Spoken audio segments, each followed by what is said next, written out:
Most people don't struggle with money because they're terrible at algebra. They struggle because they don't have a plan. And building that plan can feel intimidating. There's a fire hose of advice online. Half of it contradicts the other half, and it's impossible to know what actually matters. That's exactly why I put this together. A clear 90-day reset broken down week by week, so by the end, you've got a working system for growing wealth and real momentum on your financial journey. We'll tackle where your money should go the moment you get paid, how to start or level up investing, and practical ways to cut costs on the biggest line items in your life without feeling like you're living in a bunker. 90 days is about 12 and a half weeks, so we'll structure it by weeks.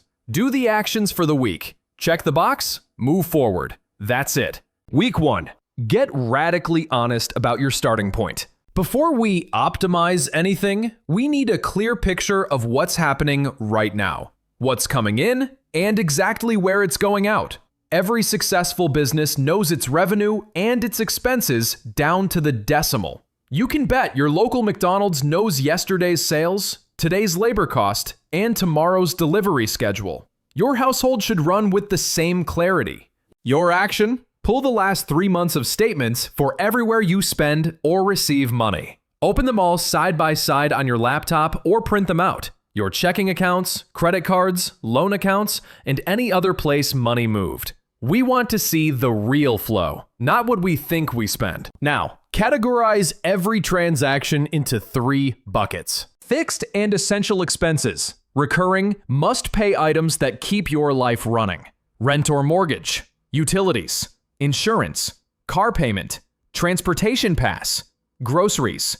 Core subscriptions you truly need. Think your phone bill, not 6 streaming services. Discretionary spending. Wants, not needs. Restaurants, bars, travel, shopping, entertainment, hobbies, convenience purchases, deliveries/fees, and yes, those quick stops that mysteriously add up. Debt payments, credit cards, student loans, personal loans, buy now, pay later installments. Dump these into a spreadsheet or a budgeting app if you already have one, and total each category by month. What you're after by the end of the week is a clean monthly average for each bucket and for key subcategories, e.g., how much on ride shares versus gas, how much on delivery fees versus groceries. When you lay this next to your income, you'll know your savings rate, the percentage left after expenses.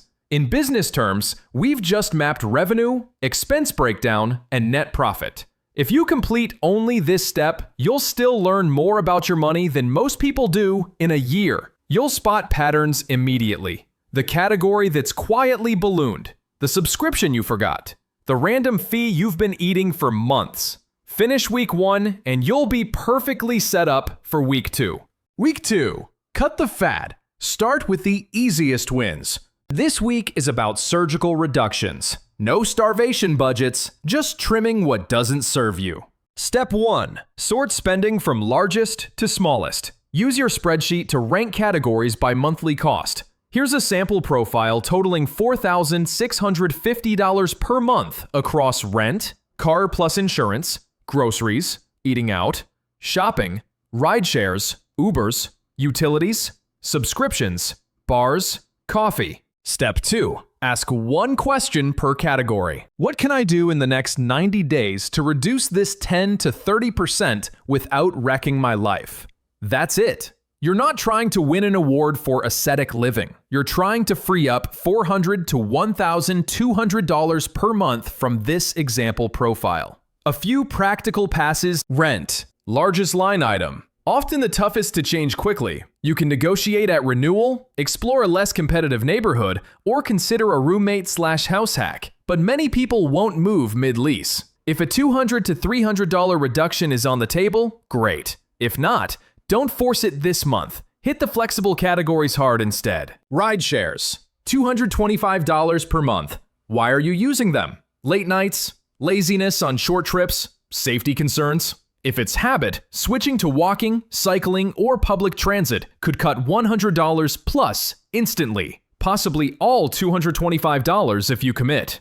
If safety or access is the issue, shrink usage to the truly necessary rides and stack promos when you do ride. Car plus insurance, $750 per month combined. Insurance. Most people never comparison shop. Get quotes from multiple carriers or use an aggregator. Policy structure, mileage, and telematics programs can shave $30 to $100 per month. Car. If your payment is crushing you, plan a refi or a sell and downshift over the next quarter. Not glamorous, very effective. Eating out and shopping. Pull the last month's transactions for each. Create a simple rule for 90 days. X meals out per week. Y discretionary purchases per month. That alone can free $50 to $100 in each category, $100 to $200 total without feeling deprived.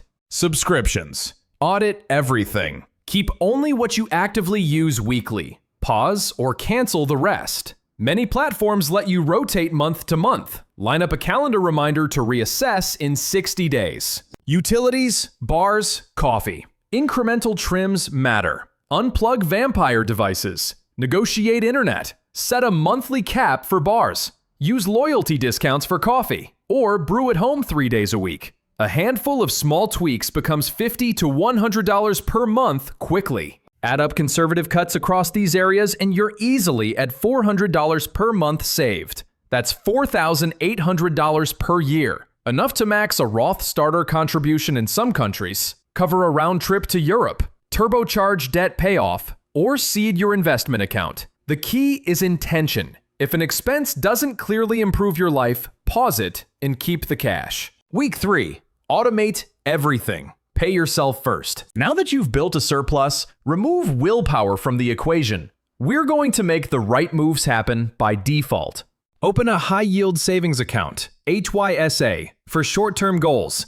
HYSAs are paying roughly 3.8 to 4.0% as of this recording. This is the home for any cash you'll need in 1 to 5 years. Emergency fund, travel fund, near-term big purchases. On $10,000, 4% throws off $400 per year with zero extra work. It takes 5 to 10 minutes to open. Don't leave this on the table. Set automatic transfers the day you get paid. Decide your split and let your bank/HR do the heavy lifting.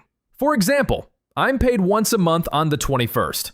My paycheck lands in checking. That's where bills and everyday spending hit. But I've pre-programmed 2 automatic transfers to fire immediately. X% HYSA, short-term savings. Y% investment account, long-term wealth. If you're starting fresh, aim for at least 10% of take-home pay combined. Say 5% to HYSA and 5% to investments, and escalate over time. The beauty is psychological. Money you never see is money you never miss. It's the same reason 401k contributions work. You don't feel them, but they're happening in the background every single month. Leave spending in checking. Groceries, gas, utilities, discretionary swipes. Keep them in one place for visibility. Your automated transfers make sure savings/investing happens before you get the chance to sabotage it with a late-night scroll and a treat-yourself purchase. This single week, opening a HYSA and flipping on automation will likely be the highest leverage hour you spend all quarter. You've turned good intentions into a system. Week 4. Build a plan to kill high-interest debt. If you're carrying credit card debt or any other high APR balance, this week is about designing the fastest and cheapest exit. Map the debt. List each card, loan, balance, APR, and minimum payment. Use a credit card payoff calculator. There are plenty online. Enter your current payment and then test what happens if you add $50, $75, or $100 per month. Seeing the new payoff date and total interest saved is incredibly motivating. In one example, on a $2,500 balance, kicking in plus $75 per month shaved roughly 8 months off the payoff timeline. That's real money and real stress off your shoulders. Automate the payments. Set autopay for at least the minimums on every card to avoid late fees and dings to your credit. Then, on the target card, automate the extra amount you committed to, your plus 50, plus 75, plus 100. Don't rely on memory. Make it automatic and forget it. Call and ask for a lower APR. Yes, actually pick up the phone. Tell your issuer you're a loyal customer. Mention you've seen more competitive rates elsewhere and ask if they can reduce your APR, even temporarily. Many will drop it a few points on the spot to keep your business. If they say no, you've lost 5 minutes. If they say yes, you could save hundreds, even thousands in interest over the payoff period. Choose your payoff method. Avalanche. Attack the highest APR first. Mathematically fastest. Snowball. Attack the smallest balance first. Behaviorally satisfying. Quick wins keep you moving. Both work. The best is the one you'll stick with. Since you've already freed $400 plus per month in week 2, you have fresh firepower. Point it at the debt until it's gone. Then redirect that same monthly amount to investments. That's how people go from always behind to always ahead. Week by week mindset checkpoints for the first month. Week 1. Data beats denial. You now know your real numbers. Week 2. Small, targeted cuts create big annual savings without wrecking your lifestyle. Week 3. Automation turns "I'll try" into "it happens." You're paying yourself first. Week 4. High interest debt has a dated plan and a faster payoff path. Stay in this lane and you'll feel 2 shifts quickly. 1. Control, because you finally see the whole board. And 2. Momentum, because your money is now moving where you told it to, not where your impulses pushed it. In the next part, we'll keep stacking wins week by week so that by day 90, your finances are running on rails and your investments are quietly doing their thing in the background. Week 4, continued. Remember why this matters. Credit card interest is brutal. With the average APR north of 21%, every dollar you knock off your balance, or every percentage point you convince your issuer to reduce, behaves like a risk-free return. Lower rate or faster payoff, both are instant wins. Week 5. Build your first $1,000 emergency fund. Your mission this week is simple and specific. Get your emergency stash to $1,000. Crossing into 4 digits isn't just a financial win, it's a psychological unlock. Considering that about 59% of Americans can't cover a $1,000 emergency, this is a line worth stepping over. How to hit it fast. Sell what you don't use. Old electronics, furniture, unused gear, clothing. Pick up a quick side gig for a few weeks. Tutoring, weekend shifts, deliveries, pet sitting. Redirect the savings you carved out in weeks 1 to 2 straight into this fund. Keep your buffer in a high-yield savings account so it actually earns something while it waits. Providers like Wealthfront, SoFi, and Ally consistently offer competitive rates and smooth apps. Already sitting at or above $1,000? Great! Your new target is 3 to 6 months of core expenses. If that number feels large, don't freeze. Map a plan to reach it over several months. The goal is resilience, not perfection. Week 6. Turn on your investing system. Over the past century, stocks have outperformed most other mainstream assets. If you've seen those street interview videos from Wall Street asking passersby which investments did best over 100 years, the punchline is the same. Equities top the list, roughly 5.2% real after inflation in some historical studies.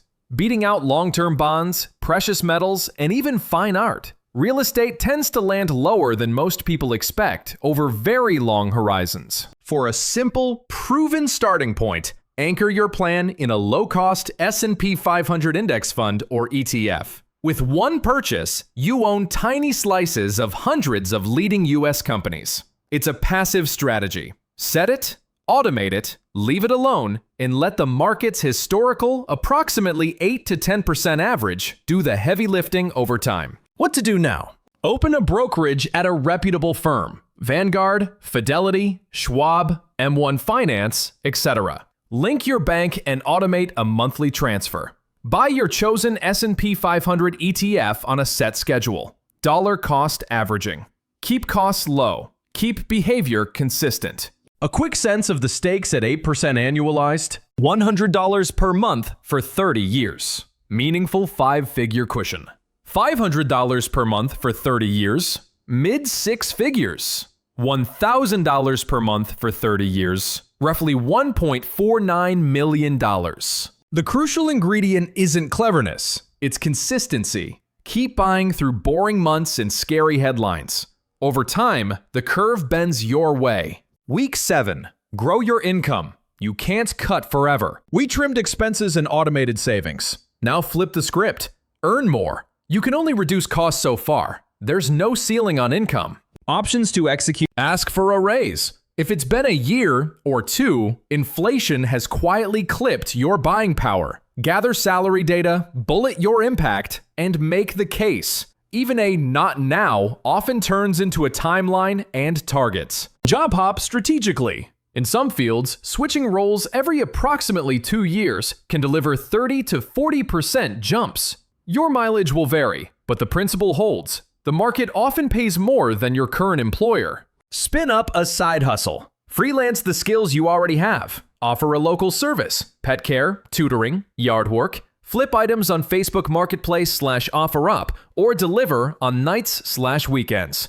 Learn a high-income skill. Think coding, video editing, sales, design, skills with clear demand and portfolio-friendly proof. A few months of focused reps can move your rate per hour materially. By the end of the week, pick one path to pursue for the next 60 to 90 days. Document the next 3 actions and calendar them. Week 8. Write down a savings goal and the math to reach it. You've heard this 1,000 times because it works. People who write goals and share them are far more likely to hit them. One well-known study pegs it at approximately 42% higher odds when goals are written, planned, and shared. Choose one concrete target for the rest of the year and do the math. Example, you want $8,000 in your emergency fund and you currently have $1,000. You need $7,000. Over 12 months, that's about $583 per month. Is that feasible with your current budget and week 7 income moves? If not, adjust timeline or stack another income lever. Tell someone, a friend, partner, parent, your group chat. Accountability turns intentions into commitments.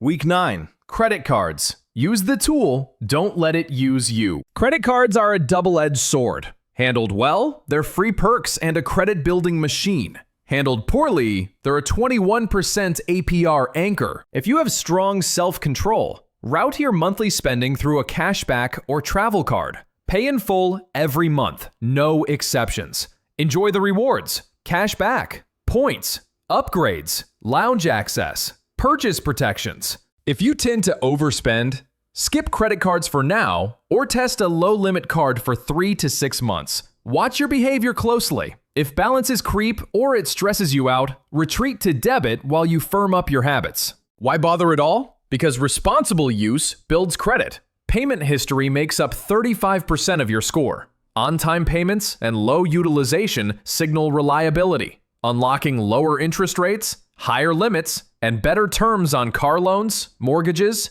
and business credit. The kind of differences that save thousands over a lifetime. Week 10. Start tracking your net worth. This is the scoreboard that actually matters. Net worth equals assets minus liabilities. Example snapshot. House value, $100,000. Cash plus investments, $25,000.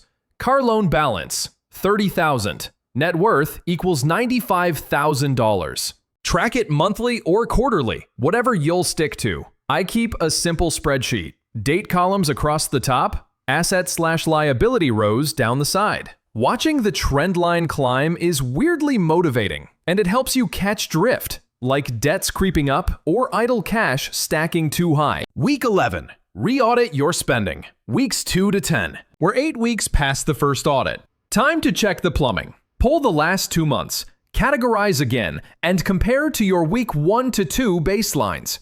Ask, did the categories I targeted actually drop or at least stay flat? Did any sneaky expenses creep back in? Am I still on pace for my written goal from week 8? Patch leaks now, not after they turn into floods. A 1-hour review here can save you hundreds over the next quarter. Week 12. Set stretch goals and schedule your checkpoints. Welcome to the finish line of the first 90 days. Technically 12.5 weeks, so take these last 7 to 10 days to set up the next chapter. Stretch goals are the targets that pull you forward. Ambitious, measurable, and time-bound. Define 3 horizons. 1-year goal. For example, save $10,000. Eliminate all credit card debt. Fund Roth IRA to the max. 5-year goal. For example, buy a home, launch a business, hit $100,000, $250,000, or $500,000 net worth. 10-year goal. For example, FI, financial independence, target met. Take a year to travel. Semi-retire. Then reverse engineer the math. Want to buy in 5 years? Research your target down payment, add closing/maintenance buffers, divide by 60 months, and you'll know the monthly number to automate. If it's too high, adjust the target or timeline, or add an income stream. Finally, schedule quarterly reviews so the system stays alive. March 31st, June 30th, September 30th, December 31st, or whatever cadence you prefer. At each check-in, update your net worth, review spending, confirm automation, and re-aim your goals. One last thing. If you made it here, drop Apple in the comments so I know who's locked in. I'll heart everyone I see. This 90-day reset won't be easy, but if you've done the work, you've earned something most people never get: control. From here on, it's about consistency, discipline, and a long horizon. Want to see what happens next? Watch the video on how your net worth explodes after $100,000. I'll see you there, or in a future video on the channel. Thanks for spending your time with me.